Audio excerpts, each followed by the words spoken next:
Well, many thanks for joining us. It is exactly 9 p.m. on this 11th day of September, 2023. And of course, we've prepared a lot of stories for you, including the bipartisan talks that resumed today. This is after they gave time for, of course, the country to host the Africa Climate Summit.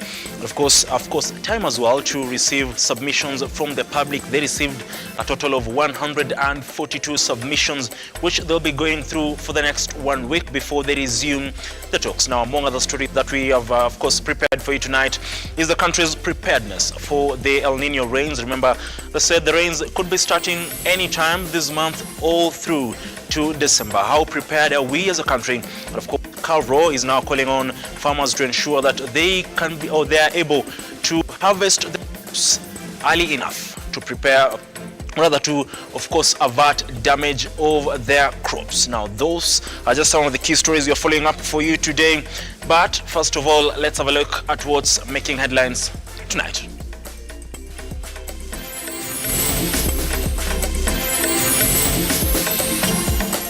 Tonight on the Spotlight, bipartisan talks resume amid friction between Kenya Kwanza and Azimio la Umoja.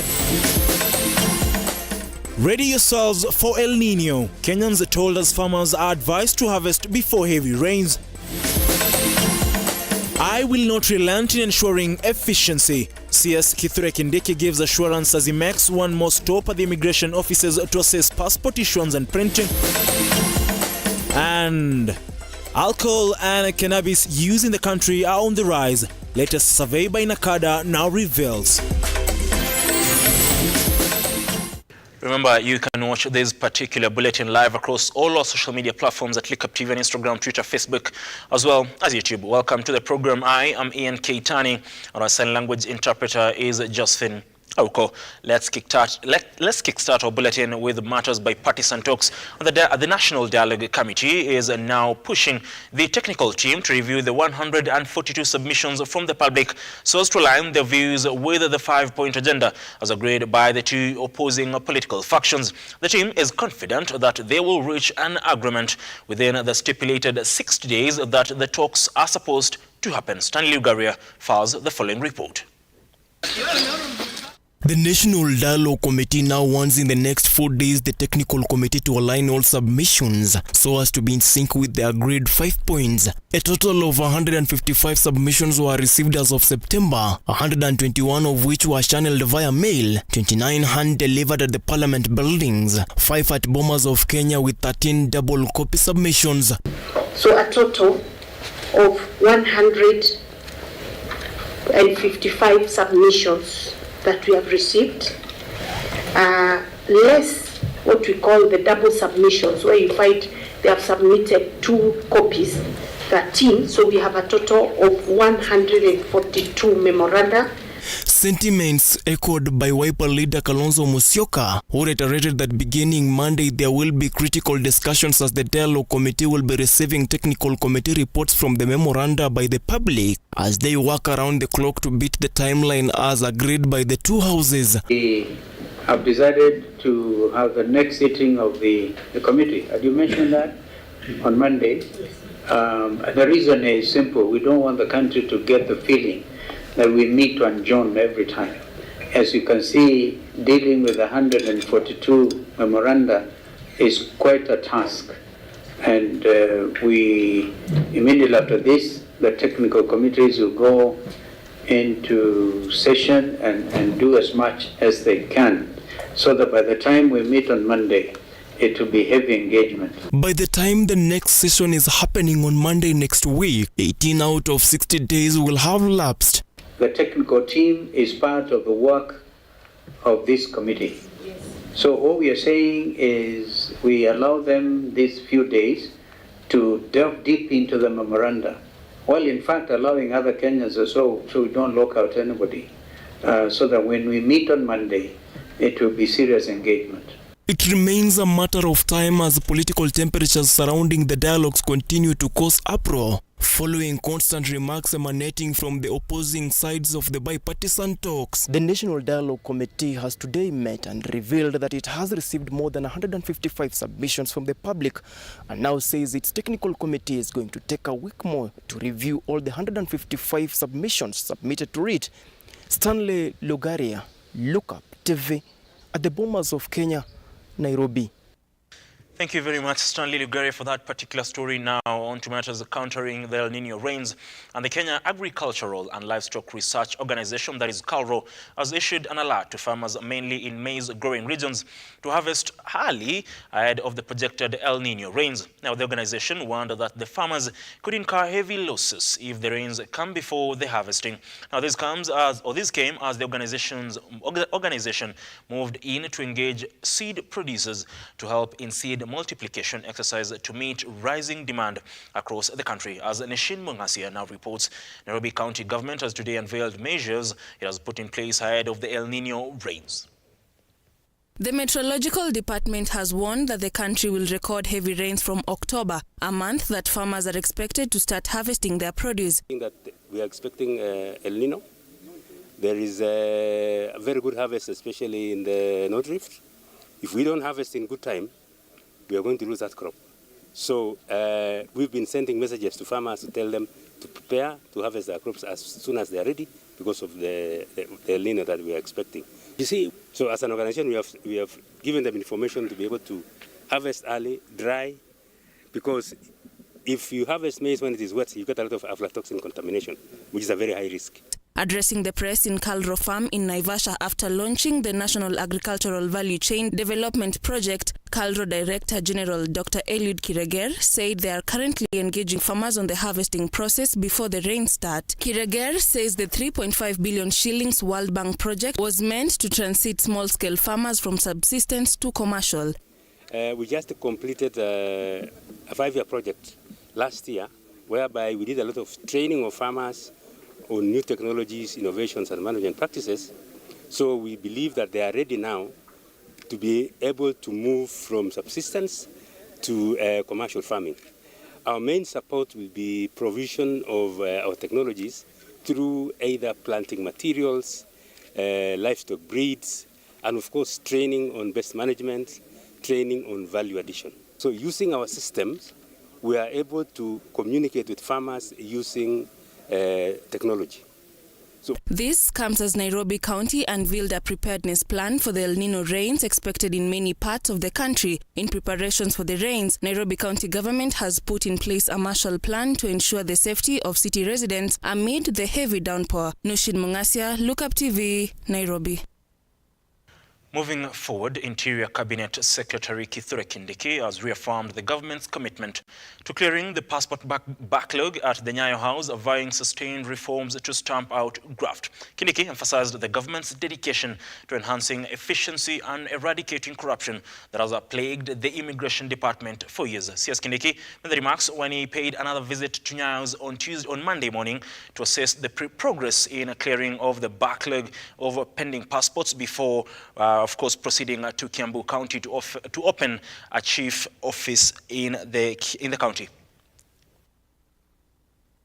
Early morning, Interior CS Kithure Kindiki for the second time made an impromptu visit to the Nyayo House to inspect the progress made so far, with the CS later chairing a meeting with Immigration PS Ambassador Julius Bitok and Immigration Director General Evelyn Cheluget. After visiting Nyayo House, Kindiki made his way to Kiambu County to commission a chief's office, taking the opportunity to announce the raft of changes made at the Nyayo House to ensure proper service delivery. Hapo watu walikuwa wameumizwa kwa siku mingi wakitafuta vyeti vya kusafiri ng'ambo. Wengine wako na watu wagonjwa ambao wangetaka kuwapeleka ng'ambo kupata matibabu. Wengine wako na watoto ambao wamepata nafasi ya kusoma kule nchi za ng'ambo. Na pale tumesema wale watu wote ambao walikuwa pale Nyayo House wanatesa wananchi, tumewaondoa pale, wengine tumewashika, tumewapeleka mahakamani na tumesema hakuna broker yeyote. Kindiki cautioned government officers across all sectors against taking bribes to offer government services to Kenyans. We have decided to implement the government policy on zero tolerance on corruption.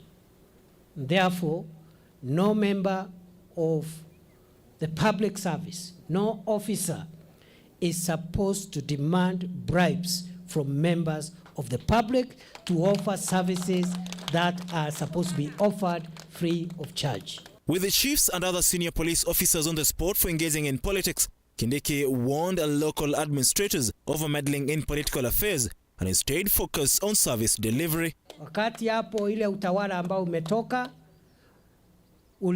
katika huo utawala ulikuwa unalazimisha watumishi wa umma kujiingiza katika siasa.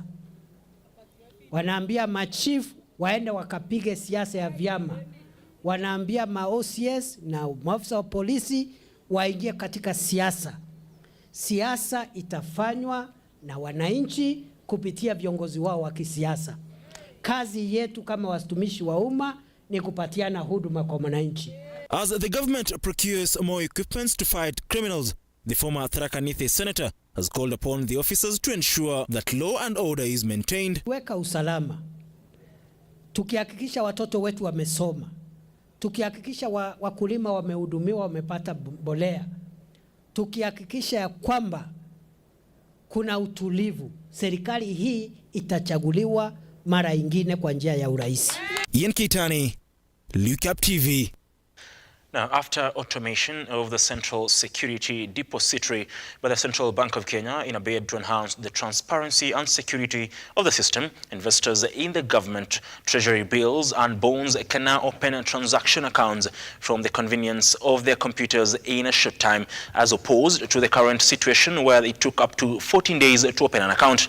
Now, launching the new transaction system, President William RUTO called on CBK to allow Kenyans without bank accounts to invest in government securities through mobile money. Okay, it hasn't changed. It hasn't changed. I mean, this was your place. Yes. In a bid to promote trade and stabilize the country's financial market, President William RUTO has recommended a platform CSD, a platform which was unveiled by CBK in August 2023 to eliminate manual processes in the CSD transactions. So His Excellency will then hand the check to the CS Treasury for safekeeping. Wonderful. Speaking during the launch, President RUTO said the requirements to have bank accounts should be reworked to allow all Kenyans to trade using M-Pesa accounts, added that the facility will eliminate barriers for Kenyans to trade in the financial markets. There is a requirement for one to have a bank account in Kenya. And on this, I am speaking to many Kenyans who do not have a bank account. I'm also speaking to many Kenyans in the diaspora, speaking for many Kenyans who are in the diaspora who may not necessarily have a Kenyan bank account. My advice and feedback to the team is that you need to make it possible for Kenyans who do not have a bank account but have an M-Pesa account to also participate in this space. The President noted that the electronic infrastructure will deepen the domestic capital markets, promote savings and investment, besides fostering the growth and stability of the financial markets. Each and every one of us, we need to ask ourselves the job of building Kenya. What is my contribution? Whatever it is, however small, however big, how am I making a contribution towards the nation that I belong to as a citizen of Kenya? The new facility is set to enable Kenyans to invest in government debt without physically visiting CBK. All current investors who have been buying treasury bills and bonds manually will now be transferred to the new platform, a platform where investors can place bids for their preferred securities. The platform will also allow banks to trade with one another by exchanging collateral of their treasury holdings. Kevin Yapara, Lookuptv. 1 in every 8 Kenyans aged between 15 and 65 years is currently using alcohol. Now, with Western Kenya topping the list of regions with the highest prevalence of alcoholism in the country. This is according to a survey conducted by the National Authority for the Campaign Against Alcohol and Drug Abuse, that is NACADA. And as Brian Mwai now reports, the survey reports also revealed that the prevalence of cannabis in the country has doubled in the last 5 years. Currently the most abused drug in Kenya, whereby 1 in every 8 Kenyans aged between 15 and 65 years is currently using alcohol. In the survey released on Monday by NACADA, Western Region has an alcohol consumption rate of 26.4%, with the Coast Region coming second with a rate of 13.9%. Central Kenya closed the third slot with a rate of 12.8%. The survey further showed that the Western Region led the country in consumption of traditional brews, topping at 12.9%. Central Region is leading in drinking spirits with a prevalence of 4.3%, followed by the Coast Region at 3.2%, while Rift Valley came third with 3.1%. In legally manufactured alcohol, Nairobi has the highest with a prevalence rate of 10.3%. Central comes second with 10.0%, while Eastern is the third with 8.4%. On the same age demographic, NACADA reports that males are currently using alcohol more than females. The report also revealed that the prevalence of cannabis in Kenya has doubled in the last 5 years. The report was done following a survey that NACADA conducts every 5 years. The survey was done on 3,314 people aged between 15 and 35 years. Through the survey, the Drug Authority established that children below 18 years were abusing drugs. This is despite the well-documented negative implications and consequences of early initiation. The authority also finds that drug users have a high risk of developing depressive disorders, making it hard for mental health professionals to solve underlying issues. Brian Mwai, Lookuptv, Nairobi.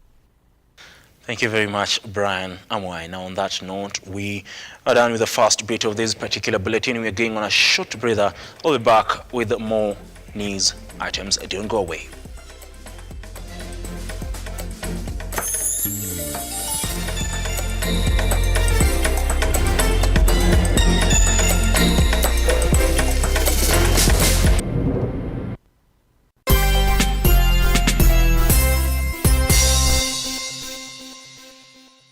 Are you an SME looking for a media partner?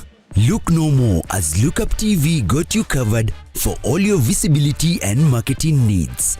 We at Lookuptv understand your business needs and want to work with you on your marketing journey, giving you solutions that will take you to the next level. Call us today on 0707 572 358 or send an email to sales@lookuptv.co.ke and kickstart this amazing journey. Welcome to Lookuptv, your official SME media partner.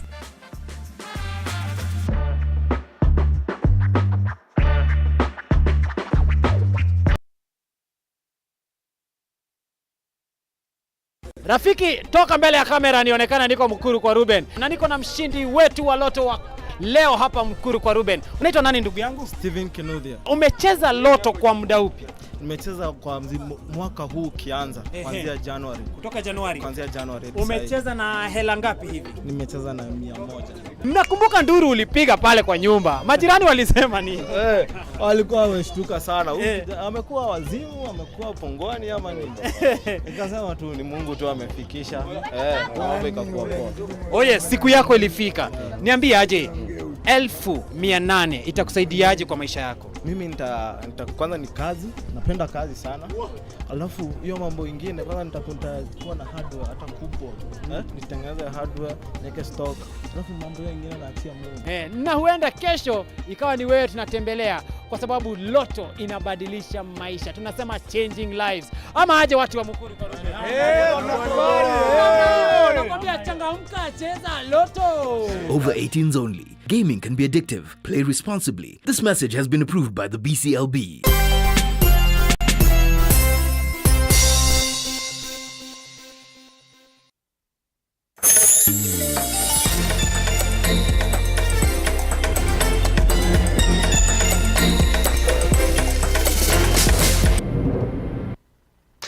Thank you very much for staying with us. Now let's continue. And ICTCS Elidowalo now says that by the end of the year, the ministry will have ensured that the Kenyan data collected by WorldCoin is deleted. The CS spoke while he appeared before the National Assembly Committee probing the WorldCoin legality in the country, where he stressed that his ministry is working around the clock to put measures that will ensure citizens' safety. The Wadada Committee today, ICT Cabinet Secretary Elidowalo has said that his office has put safety measures to ensure that Kenyans' personal data is protected. We remain committed to ensuring that Kenya is an attractive hub for technology in Africa and beyond. As I stated, I have already begun the process of reviewing the existing instruments in the emerging and emerging environment. It is also noteworthy, Mr. Chairman, that under the Act, once the data controllers and data processors are registered, they are not required to report on their activities periodically to assure the Office of the Data Protection Commissioner that they are compliant with their obligations under the Act and their own commitments, as was espoused earlier on in the Data Protection Impact Assessment Report or disclosures made during registration. The committee sought to know as to why Kenya was targeted. This came after WorldCoin CEO Alex Blania, when he appeared before the committee last week, said that they did not operate in other countries due to lack of regulatory policies. There was a part of unique identification by scanning the iris, and then there was a second part that involved a token in the form of a cryptocurrency, which Kenyans went ahead to put at a value of around 7,500 Kenya shillings.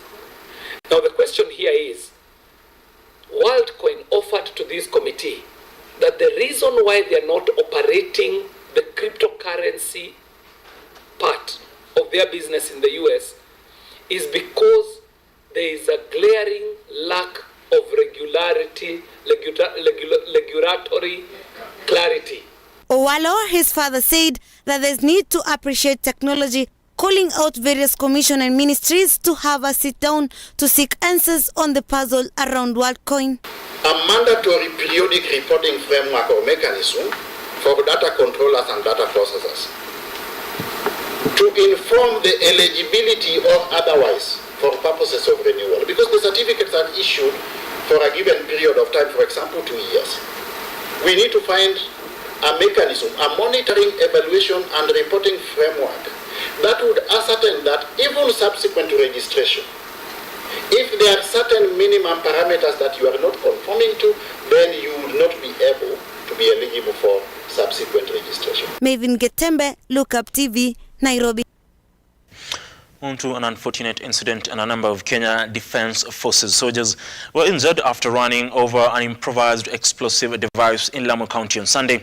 Now, according to a statement from KDF on Monday, the officers were on patrol along the Milimani-Baure Road when they encountered the unfortunate incident. A recent terror attack in Baure, Lamu County has left at least 8 military personnel injured after a military vehicle that was traveling on the Baure Drum main supply route triggered an IED, resulting in an explosion. Despite the subsequent police operation in the area, the perpetrators managed to escape, and the authorities believe that the terrorists responsible for these bombs were targeting security vehicles using the same route. The injured were airlifted to Manda Base Hospital for medical care. Confirming the attack, KDF in a statement said they condemned the criminals who disrupt movement and sabotage socio-economic stability in the area. They have further called on the residents to share information of any attacks. The Kenya Defence Forces vehicle was travelling on the Baure Drum main supply route when it triggered the IED, resulting in an explosion that also damaged a Kenya Army technical vehicle. The authorities suspect the terrorists operating within the extensive Boni forest were responsible for setting up the bomb. However, no arrests have been made, and the injured individuals were promptly evacuated to a hospital. This marks the latest incident in a series of terror-related attacks in the region this month, following the deaths of over 10 individuals in separate incidents in August. Hadassa Christel, Lookuptv, Nairobi. Angry residents and businessmen and women from Kabuku ward in Kiambu County took part in a protest expressing their frustration over a 2-month-long power outage. Now the efforts to seek answers from the National Power Distribution Company, that is Kenya Power, have been in vain as they received no response.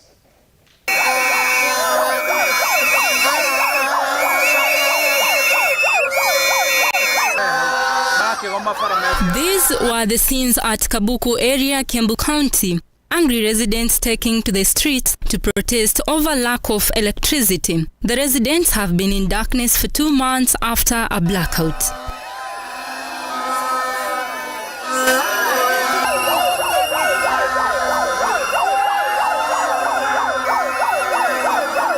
We have so many meters because the population has increased, but unfortunately we only have one transformer here.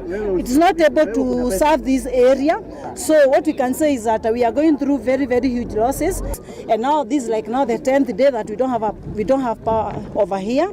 And every day I've had to spend like 10,000 to be able to fuel my generator. It is not possible. The Minister of Energy should intervene because they are the people who are seeing that our consumption in the area has gone up. So at least they should increase our like 4 transformers. The angry residents, among them students from St. Paul's University and business people, narrated how the lack of electricity has cost them. Since stima zipotea hapa, kumekuwa na a lot of insecurity kwa sisi students. Sana sana jana nimepita hapa hivi chini nikitembea hapa Santana. Jana nikipita hapo tu friend of mine amepoteza simu kunyang'anywa juu ya kukosa stima. Sasa hizi most of us tunafanyanga studies online. Hatuna stima, sasa hizi hatuwezi fanya studies zetu online. Tukipiga simu kwa ofisi wanasema ati hii transformer wanataka kujaribu kama ni kuungua imeungua ama haiwezi fanya ama inaweza endelea na kazi. Wanasema wanagoja approve. Tumegojea, tumewapigia simu hawashiki. Kazi zetu zimesimama zote. Huku kuna masaiba, kuna watu wa supermarket, kuna masaloon, kuna watu wa tiba wenye wanahitajingi kufanya kazi na stima. The locals who condemned the incident blamed the Kenya Power Company while calling on the company to be responsible, failure to which they will take the matter to court. Kuongea ukweli, mkifanya contract na Kenya Power, ile kitu inafanyika ni kwamba kama wewe ukitumia stima yao unafaa kuwalipa. Nao wasipokupatia hiyo stima wanafaa kulipa sababu ulikuwa umejipanga vile. Kwa hivyo kutoka hapa utatupata sisi kama wasimamizi, tutaenda kotini ndio hawa watu warudishiwe hasara ambayo wameendelea nayo. Beatrice Kageha, Lookuptv. Bungoma County Education Department has initiated strategies to strengthen early child education in the county. County Education Officer Nicholas Kiboi highlighted that as a department, they have set strategies to ensure kindergarten students have a good opportunity to develop themselves academically. Warimo Sike brings you more on this and other stories in our news wrap.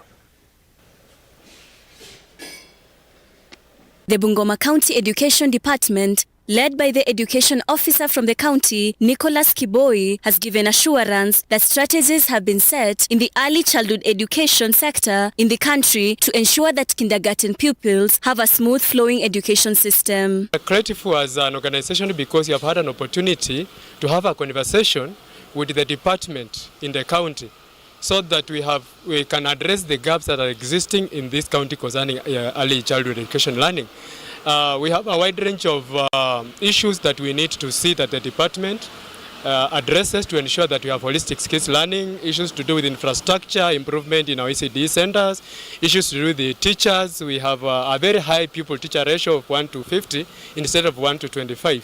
Elsewhere, as women empowerment initiatives continue to take shape in the country, it is a sigh of relief for women from Masige West, Bobasi constituency in Kisii County after an initiative was started with the purpose of merging 120 women groups into a SACCO and provided with capital in order to start viable ventures. Going to support you, to nurture you, but work behind the governor so that as you go forward, you will be able to come to Bogetutu, because for us, we have been leaders. Finally, farmers in Bungoma County have benefited from training from agricultural stakeholders on how to grow plants and livestock with the objective of increasing the crop and animal production. Kilimo ambacho kinatumia zile mbegu za asili na unapata ya kwamba ni kilimo ambacho kinawezekana. Hata yule mwanafunzi ama mkulima ambaye hana pesa anaweza pata zile mbegu, anaweza pata mbolea ya kiasili na anazalisha chakula. Kwa hivyo hii ni kilimo ambacho tungetaka kuhimiza kiweze kuendeshwa, ikuwe introduce kwa mashule zote ili shule zetu zikuwe we are nurturing a future generation of young people ambao wanaweza kuzalisha chakula, ambao wanaweza protect nature na ambao wako na skills, hand-on skills for self-reliance. Siku ya leo tumekuwa na maonyesho hapa St. Denis na tumekuwa tukionyesha wakulima na washikadau wa elimu ya kwamba tunaweza kuza chakula. Wairimu Wasike, Lookuptv. The county government of Kirinyaga has opened fertilizer distribution centers in different areas across the county to facilitate the distribution of fertilizer to farmers at a cheap price. Farmers from the county will now access fertilizer easily, bringing to an end their struggles that saw them travel as far as neighboring counties to access fertilizer. In Kirinyaga County, farmers can breathe a sigh of relief after the county government opened fertilizer distribution centers in various areas in the county. This plan aims to facilitate the distribution of fertilizers to farmers, ending their tedious journey to neighboring counties to find fertilizer. Serikali yetu ikiongozwa na President William RUTO imeanzisha program ya kupatia wakulima, kuuzia wakulima fertilizer kwa bei nafuu. Inaitwa fertilizer subsidy program. Ya bei ya fertilizer chini kutoka 7,000 ile ilikuwa tulilete mpaka 3,500 na hivi majuzi president ametoa tena kutoka 3,500 mpaka wapi?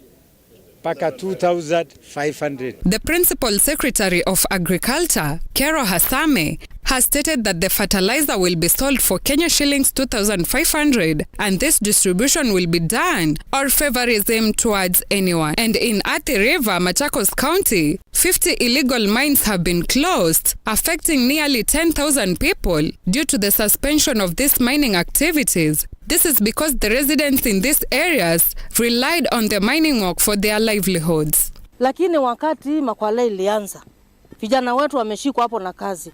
Hizi kwale zimeajiri watu more than 10,000. Elsewhere in Embu County, Kengen Company has launched a program to support 136 schools around the areas in the Seven Forks, Olkaria and Takwel power stations. This program has been allocated 20 million Kenya shillings for its implementation.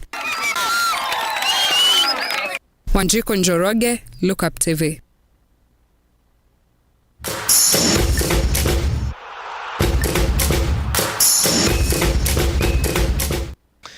On to matters sports, and the Basketball Federation of Kenya is on the spot, with the Senate Committee for Sports calling for its disbursement to pave way for elections in the federation after what they termed as mismanagement by the federation. Basketball that can keep them up, that can sustain them, that can make them who they are, and therefore the cleanup should happen. I want to call upon finally that uchaguzi wa federation zote ufanyike mara moja, na ikiwezekana wale wanasimamia hizi federations zikuwe ni watu ambao wanaelewa hiyo mchezo. Kama ni floorball, mtu wa floorball hata, na ikiwa hata 80% of the officials wakuwe kama hawa, then it will be very easier. I'm not saying 100%, 80%, so that they appreciate the challenge you face when you are playing football or athletics or any other. Kenya ita invest kwa wanaspoti wetu. Hatutahitaji kulipa brand Kenya ama sijui kulipa nani kwenda ku market yetu sisi huko nje. Tunataka kijana yetu kama Omanyala vile alishinda jana na tunampongeza, avae t-shirt ambayo imeandikwa Kenya hakuna matata. Iweze ku brand Kenya. Tusitumie pesa mingi kwa tourism.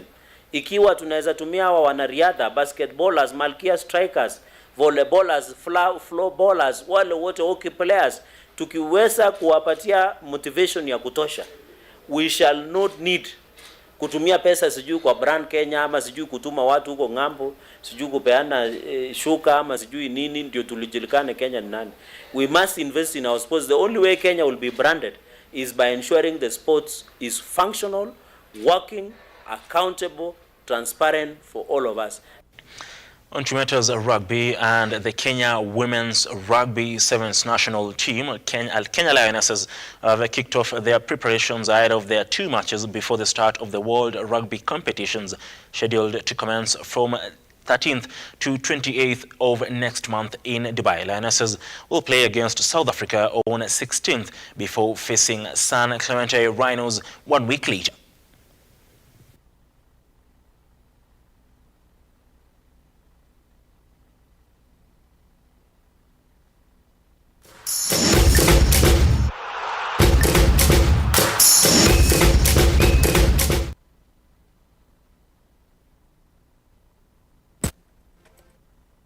Well, those are all the stories that we had for you tonight. Remember, it's Monday, so right after this, it will be Sports 360 with one of the stories that you expect Cedric Oronze to be, of course, taking you through is the suspension of Paul Pogba by the Juventus, or the Italian team Juventus, after he, of course, tested positive to high levels of testosterone after Juventus' 3-0 win against Udinese in August. Of course, that puts the future of Paul Pogba in jeopardy. But all that, including many other sports stories, including, by the way, yesterday's Omanyala's 100 meters win on Sports 360 right after this break. But from me, it is good night, and like always, God bless.